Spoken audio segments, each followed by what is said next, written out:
Esimene kooliaasta oli saanud just otsa, Taara viimisest oli kogunenud nii palju raha, et saaks minna lõbustusparki. Läksingi, jõudsin kohale, kus inimesed kõik on maatan. Kadrioru lõbustuspargi esine täiesti tühi, seal suur silt, teisipäeviti kinni. See oligi teisipäevane päev.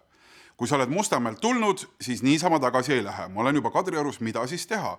Lõbustusparki ei saa, lähen koristan ära vanaema aua, mõtlesin ma. Lähen, ostan poest lilled, ilusad punased nelgid ja hakkan Pärnamäe bussi ootama. Mis buss on? Ei tule meelde. Lähen jala. Lähen mööda Pirita teed, ühel hetkel pööran metsa vahele, ise kogu aeg kahtlen, kas need lilled, need punased nelgid on ikka miski, mida viia vanaema hauale. Kogu aeg kõhklen ja kahtlen ja õnneks tuleb ette järsku üks trepi astmestik, mille juures kivi, siin toimusid esimesed Pirita Kose kloostrimetsa võistlused mootorrataste sõidus.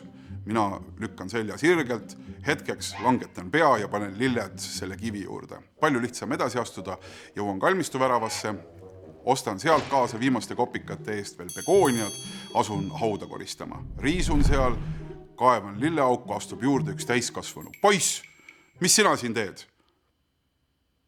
Koristan vanaema hauda. Üksinda.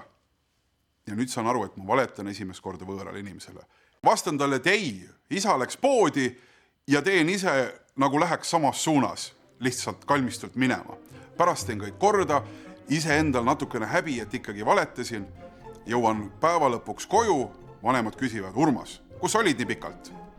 Vanaema hauda käisin koristamas. Ei ole ilus valetada, Urmas, ütleb isa selle peale. Mina ka.